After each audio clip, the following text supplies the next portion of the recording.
ឥឡូវខ្ញុំមកដល់សមុទ្រជាលើកទី2ដោយសារតែសមុទ្រនៅហ្នឹងគឺនៅជិតផ្ទះនៅតែ3គីឡូពីផ្ទះទេ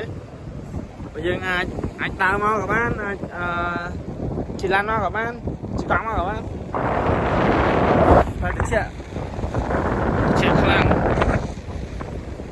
ទឹកកឡុកធំៗហើយខ្ញុំឃើញមានគេស្ទូចត្រីដែរគេស្ទូចត្រីខ្យល់ប៉ុណ្ណឹងហើយមានតែស្ទូចត្រី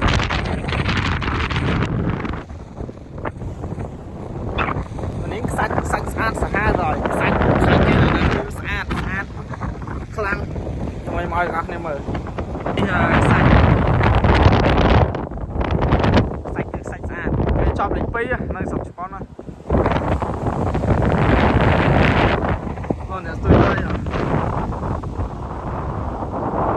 មានអ្នកស្ទូចត្រីខ្យល់ខ្លាំងមកទៅសាក់ក្បាលដល់ដឹងហើយមកនេះឯងគេនិយមអត់សោកពេកដោយសារឆ្លងឆ្នាំអញ្ចឹងទៅគឺយើងមានតកៅលេងមើលទៅសុភាប៉ុណ្ណាធ្វើដំណើរទៅកន្លែងទឹកហែលអគ្គិសនីអញ្ចឹងតាមផ្លូវយើងអាចមើលឃើញភ្នំហ្វូជីដូចយើងស៊ូមមើលអញ្ចឹងគឺស្អាតតកកអាហ្នឹងគឺរដូវខែអញ្ចឹងហើយគឺអាចនឹងស្រស់ស្អាតអាចទៅថតរូបលេងបានហើយយើងមកដល់កន្លែងទាំងហាលអគ្គិសនីនេះក៏ត្រជាក់ដែរខ្យល់ខ្លាំងមែនទែនបើនិយាយខ្យល់វិញគឺស្នេហ៍អរគ្នាឥឡូវយើងមកដល់មកកន្លែងទៀតមាត់សមុទ្រដូចគ្នាដែរប៉ុន្តែវានៅឆ្ងាយពីអាមុនរៀងឆ្ងាយដែរនៅកន្លែង